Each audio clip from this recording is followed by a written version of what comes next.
ari chopi atheng nang ke sini pe ko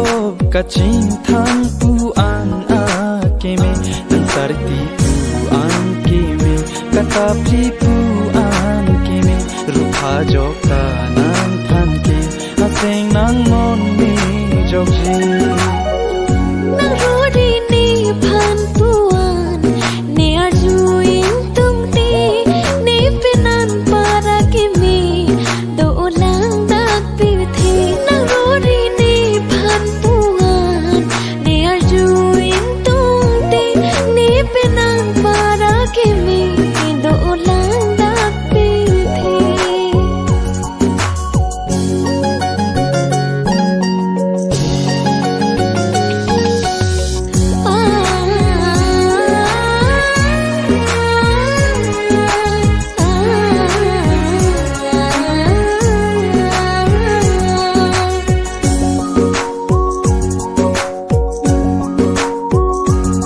lapu ana ke me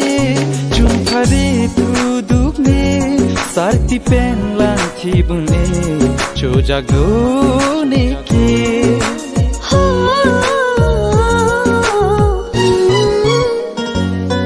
lapuan nang lam thi che pa meret nang ni kang ho nang long ji pu ke nang seng ja ti ri te nang sarti pu an ke me kata pri pu an ke me rukha jokta nang phan ke aseng nang mon me jokje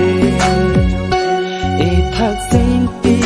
ari chopi atheng nang ke sini pe ko kaching thang pu an a ke me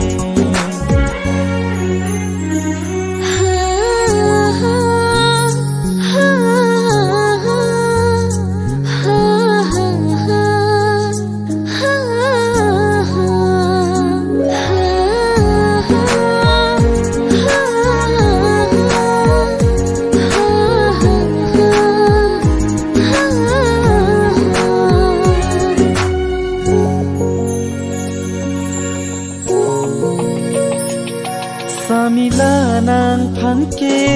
kang hon lom ji pu ke mangnu nang ka he man ason ben lo ne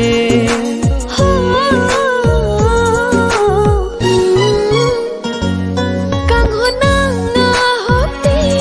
pi pa ji ron ji ni bon ta no nang kai ki chum phare tu ni nang sarti pu an ke me kata pri pu an ke me rukha jokta nang phan ke aseng nang mon me jokji e thak seng pi ari chopi atheng nang ke sini pe ko kaching thang pu an a ke me nang sarti pu an ke me kata pri pu an ke me rukha jokta nang phan ke aseng nang mon me jokji